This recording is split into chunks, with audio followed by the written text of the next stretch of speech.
Every worksheet is structured to teach you something. That's why NATEF has a task list, and that's why this is a NATEF school. Winter blend gasoline. This is Engine Performance 2 Test 10. We're going to try to go a little faster on this one. Yeah, we've been in here longer than I like to be. Winter blend gasoline has all of the above. Has a higher Reid vapor pressure, can cause engine drivability problems if used during warm weather. Vaporizes more easily than a summer blend gasoline. That's all it vaporizes, don't it? Huh? It vaporizes more easier, don't it? Yeah, it needs to vaporize easier. Why? It's cold. It's cold, that's right. There you go. Technician A says spark knock, ping, and detonation are different names for abnormal combustion. Technician B says any abnormal combustion raises the temperature and pressures inside the combustion chamber and can cause severe engine damage. Both of those guys are right. You can sure mess something up like that. And also, if you disable EGR, you can cause one to ping and damage itself. Some engines, and this doesn't happen across the board, but some engines can burn a hole on top of a piston if you disable EGR. Most of them won't, but some of them can. You don't want to, you know. Technician A says the research octane number is higher than the motor octane number. Now, what does that mean? Technician B says the octane rating posted on fuel pumps is the average of the two ratings. Both of those guys are right. What they got two different ways of measuring the octane. And you might even seen that on the side of the pump. R plus M divided by 2. You ever seen that? Yeah. That's what that means. Research plus motor divided by 2. They take the average of those two octane, findings, and they put that on the pump. That's R plus M divided by 2. I mean, you'll see it. It'll look like R plus M 2, like that. That's what that means. Research, motor. In other words, research will come up with one octane number. Motor will come up with a different octane number. You add them together, you divide it by 2, and it's the average of those two. Oh no, what's research and motor? What's that mean? They've got different ways of doing it. They actually do the research figures it with, I think chemically, and the motor, they actually do it with an engine. See what I'm saying? In other words, the research would be doing it with a chemical engineer. Now, maybe you can read in your book and be sure about this, but as I remember, this is done chemically, and that's done with an engine. See what I'm saying? So they rip us off, basically, huh? Huh? So they rip us off, basically, huh? Yeah. Well, basically, they're trying to give you the most accurate number. So in their mind, apparently, and I can't for sure say this. I got some friends with the Society of American Engineers that could clear me up on this, but they don't trust either one to be accurate. The average number of both of them is accurate, but each one by itself is not. You see where I'm going? And one of these is higher than the other, so they're going to average the two. Well, that don't make any sense.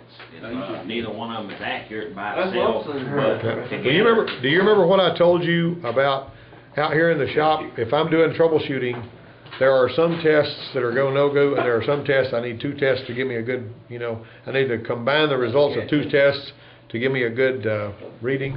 Now, I was talking about even catalytic converters. If you temperature test a catalytic converter and it's hotter going in than it is coming out, that means that converter is bad. In other words, if between the engine and the catalytic converter is 450 degrees and coming out of the catalyst is 200 degrees, that is a bad cat every single time.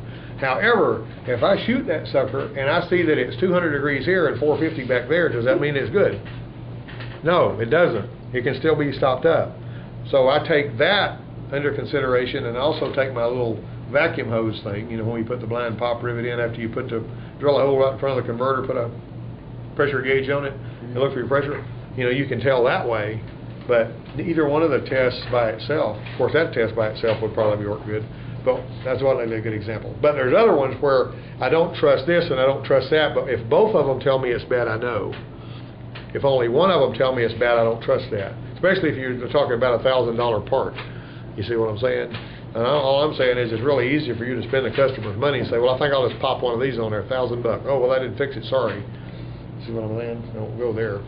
But yeah, there's a reason why they do that. There's not really an accurate way to test it without averaging the two, is basically what it amounts to. Somebody somewhere came up with that as a viable way to do it. And it works. I mean, when you think about it, your octane level, you can pretty well trust that. Now, I don't use premium gas in nothing I drive. If you have to, if you got a high compression engine and you need slower burning fuel, yeah. But if you're just wanting to throw premium in there thinking you're helping yourself, you're not. Because what's one of the best gas to run? I just burn whatever I pull up to the pump and buy. If I want to get BP or Shell, I don't give a rip. I'll just buy whatever I pump in there. What if you buy them with what is it called? You can get ethanol. Yeah, you can get ethanol-free stuff. I don't really like the more ethanol you put in there, the less I like it, the less the car's set up to burn E85. Ethanol-free. Now they're trying to go up to 15% ethanol. That's going to cause big trouble, especially for little small engine folks, because it melts the little diaphragms in their carburetors and all kind of nonsense. Like, over at Hilltop, they got ethanol-free gas. Yeah. Ethanol in it. They don't, yeah. It's just Well, like a lot of, I'm gonna tell you what, There's one in Elwood. you can actually, in Individual Performance 1, I can show you, you can find out how much ethanol is in the gas you're buying. I mean, like, I don't know, we could find out by just testing this gas air how much ethanol is in it. Very easy. Yeah. I mean, well, you're putting water in there, the alcohol's gonna gather with the water. See, and you can find out how much is in there. So you can get little, hey guys, hey, listen. You can actually get gas from the gas pumps around here. Anywhere you want to go, you can get, like if you wanted to find out on a particular day who had ethanol in their gas and who didn't, you might notice on a pump may contain up to 10% ethanol. That doesn't mean that every tank of gas you buy is going to have 10% ethanol in it. It may not have any in it. But what they're saying, the one you're talking about, they want to guarantee you there's no ethanol in the gas. And people that don't want ethanol in their gas will go to that station. That's a selling point. They have the tanks on top of the thing, like they have two tanks. Yeah. With ethanol-free and 10% ethanol. Yeah. So, but anyway, it's going to hurt your gas mileage a little bit when you add alcohol to it, but not enough to where you know it. 10% is all that really is viable. 10% really isn't that much. Not really. Technician B says. What do they add it for?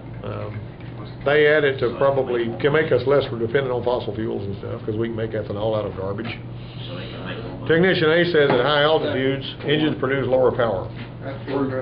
Yeah. Denser air. Wait a minute. At high altitudes, engines produce lower power. Wouldn't it be denser, therefore it would run better.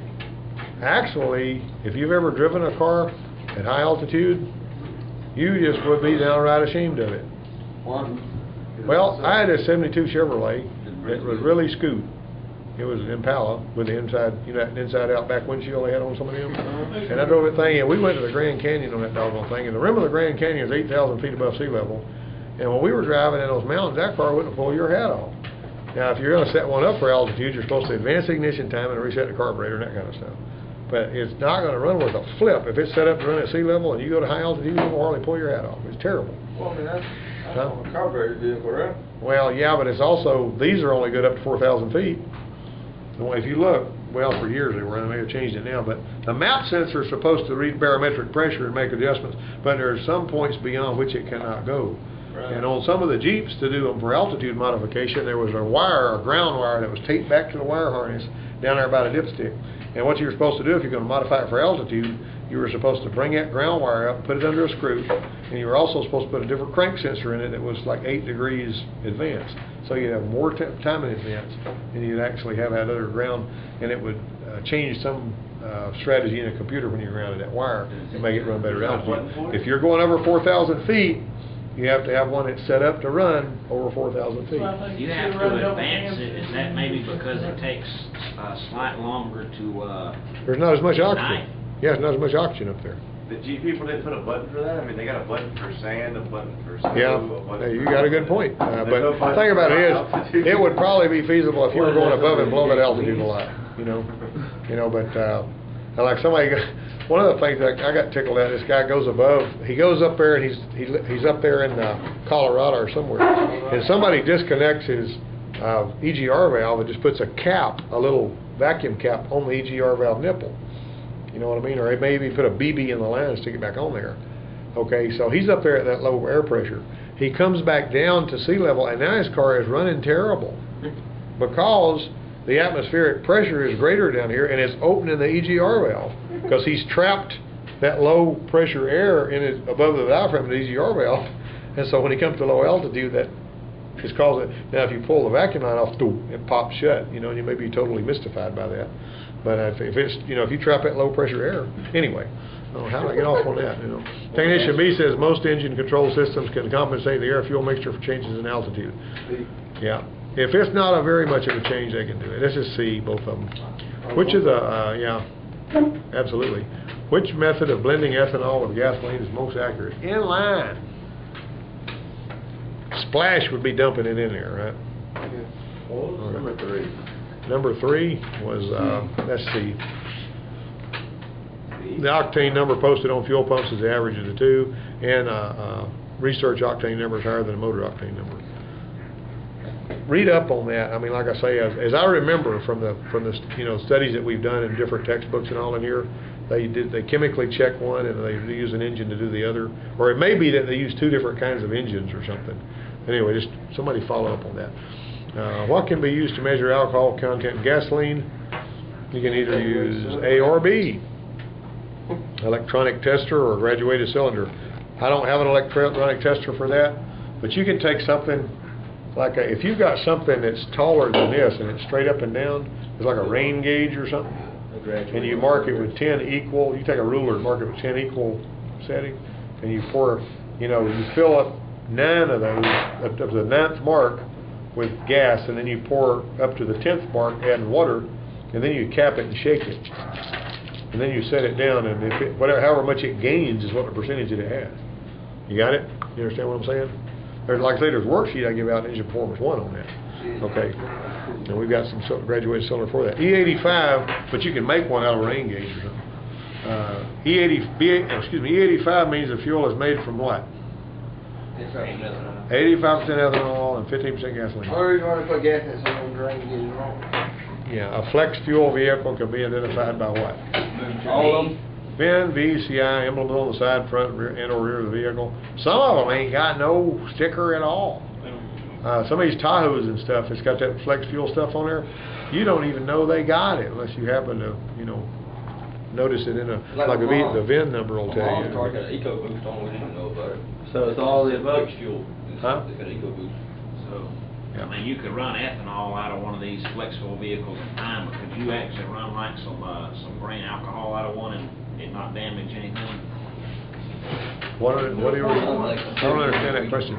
No, you're not really supposed to run. If you try to run E85 in a car that's not set up to run E85, then it's not going to run worth a flip. Well, I mean, a flex vehicle is supposed to. Anything up to E85, up to E85, but not above that, Now, it's also, the E85 vehicle's got better fuel injectors and a better fuel tank, different kind of fuel line. It's more robust, yeah. Moonshine in your backyard Yeah. and pour it in your vehicle. You can. I'm not making moonshine. I seen a guy the other day that was in a Ford Ranger. He was putting an E85 in it. It wasn't a new one either. Yeah. I don't know if you knew it or not, but Well, I will tell you that a lot of the times in the car dealership, if one comes in there and they don't like the way it's running, they got check engine light and just, power loss, you're getting the crappy gas mileage, you can do a test on it, and sometimes you'll see 60-70% alcohol in there. And if you put the right kind of gas back in it, it runs pretty good. But that alcohol, even if it doesn't do anything right away, it's going to screw up your gas tank, it's going to screw up the fuel pump, it's going to screw up the fuel lines, it's going to screw up the injectors. So you're costing yourself heavy if you do that. That's what it did in my drift car. Yep. What happened? Yes, so we had to go Enterprise. We went over to the hybrid car. They're off the E85. The dude put 93 in that thing. Just topped it off. Right, paid attention. He's walking inside. Well, if that's really, if the E85 car will handle 93. anything you put in it, really.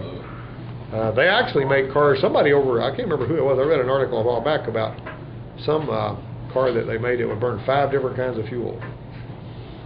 Yeah, I mean, just anything, Put jet fuel in it. Yeah, well, I knew my boss man put Jet A1 in his Mercedes for a while. It was a diesel though. For refueling a compressed natural gas vehicle, why is it recommended that the tank be filled to a high pressure? Because the range of the vehicle is increased. Duh. And where can you buy CNG? Anybody know? What color is diesel fuel dyed if it's for off-road use only? Red. It can be red. Now, whenever I was working on those Power Stroke diesels, and if I took the top of the fuel filter off and I saw red diesel fuel in there, I'd park the truck right back outside. And I would tell them, run about 3 tanks of real diesel fuel through this thing before you bring it back for me to work on it. And we'll buy that real diesel fuel. Yeah. They don't want to pay it. People that have ambulances, the right person can sign the papers, and these ambulances and stuff can run emergency vehicles. They'll try to run off-road diesel in them because it's so cheaper. But see, they're actually publicly owned anyway. But that's really still not any better for the stuff. The old equipment, the off-road stuff, like them Caterpillars, it's got Huey injectors and all, they're set up to run all that stuff. But on the ones in the the trucks and all aren't. Technician A says, gasoline should always be purchased from a busy station and the vehicle's tank should not be overfilled. He's right about that. Technician B says oxygenated fuels contain extra oxygen to help increase CO2 exhaust emissions. A is the only one right on that. Which of these is added to fuel for testing purposes to avoid problems with variation of gasoline? TV. Endolene. Endolene. Did you skip 11, Richard? You know, did I skip 11? I'm sorry. What's Endolene? I didn't mean to. What's Endolene? Huh? What's Endolene? Endolene's a chemical. Technician A says the use of premium high-octane gas in an engine designed to use regular grade gas will increase engine power. He is a yo-yo. You're not going to get any more power out of that. Technician B says flexible fuel vehicles are designed to operate on gasoline or gasoline ethanol blends up to 85. Now, I will tell you this, and I've talked about this before. If you put premium gas in a car that's not made to run on premium gas, it can make it run bad when it's cold, backfire through the intake, all kind of crazy stuff. So if you got one like that, you know how irritating it is when you're a troubleshooter and you bring a car in and they say, this car won't really run when it's cold. And it's fuel injected, and you crank it up, it goes poop, poop, poop, it pops back out the intake and all that hogwash. And they put a bunch of premium gas in it. First thing I want to know is what kind of gas you're putting in there. And if they say, well, I'm running premium gas, I say, well, burn that out, bring it back with some regular, and let's see what happens then. And they don't usually ever come back after they do that because they call you back and they say, well, I don't need to come in for repairs now because I'm okay. My race cars, we're just regular on street cars, we put roll cages in, I ran at 87 or 93 and then Well, it does, on some vehicles you get away with it, some you don't. But I will tell you this, Ford Motor Company and Chrysler have got technical service bulletins, and they'll tell you that because that fuel burns as slow as it does, it's going to build up carbon in there. And you wind up not being able to use anything but 93 in it. So you can't even put 87 back in it if it's built up. Did you notice my Jeep, the ones that y'all saw my Jeep, when we pull the head off, you notice how clean the pistons were? Hey, right. How they didn't have any carbon on them at all? Water on. Well, only on one cylinder. But all the rest of the cylinders were clean. I mean, they did not have carbon crusted on the pistons. Well, to begin with, that thing runs lean as all get out. And secondly, if I had put premium gas, and I've seen this before, you put a lot of premium gas in one, you start getting carbon caked up on the piston and the cylinder head like you wouldn't believe, using premium gas. And it's supposed to make things run cleaner, they claim, you know. But basically... Is that maybe because the carbon's in your engine and not in your exhaust? No, it's because whenever that premium gas burns, it doesn't have time to burn up. And it leaves the surfaces wet with some gas. There's some surface quenching going on there. And what happens then is you wind up with more and more of that piling up in there. And you say, where in the Sam Hill did all this carbon come from? And you can actually get so much carbon on those pistons where it starts labor knocking even with premium gas in there. You know what I mean? And this won't happen overnight. It's going to happen over a long period of time. And I've seen people that did that, and we'd have one that would ping so doggone bad. Donnie had to pull the heads off a Lincoln one time and scrape the carbon off with a doggone scraper because it was pinging so doggone bad. And it was because they'd been running premium gas. And, you know, they would, oh, man, I'm going to run premium. That's going to make it run cleaner. And they just made a mess out of everything. That's why all those TSBs come out from Chrysler and Ford. Don't run premium gas in one that's set up for 87. It's bad for the motor. And it doesn't really help you anyway. So if it's motor made for the high premium gas, If it's made for it, you go, boy, because that's what it's supposed to have in it. But they've actually tuned it to run that way. And it's going to run clean even off the premium. But if it's made to run off 87 octane, this stuff is happening in nanoseconds, okay? And so if the fire goes out while some of the gas is still in there because it's burning too slow, see what I'm saying? It's going to cake it up. It's going to cake up and mess everything but up. it's okay for high compression vehicles? High compression engines typically are going to need that, need the premium gas, you know, if they're, you know, so. But anyway, I mean, if you raise the compression on that when you're driving a little bit, it probably is going to make a difference too, see, so there's a lot of I that. run a chip on my mass airplane sensor. Yeah, well, you may have altered something there, I but. run a chip from G4. But one way or another, I ran out of gas one time like a dummy. I had 50 or 60 bucks in my pocket, and I had my daughter, my little kid, Matt, the redheaded one. He's a little bitty youngin' in a car seat. And I was driving this Volkswagen Bug, and I just drove right past the gas station. I just had other stuff on my mind or something, yelling at the kids. I don't know what it was. But anyway, I stopped because I ran out of gas over there. I was behind Texaco Research over there in Port Arthur where I lived down there. I got out of my car, walked over, and I knocked on one of those doors, and I had a gas can with me.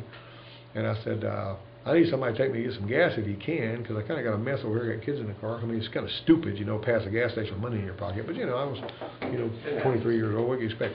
Anyhow, so I went to, he said, he went back, he wearing a lab coat. This guy was a research guy. And he comes back out and he hands me this big square bottle. It's got a huge cork in the top of it.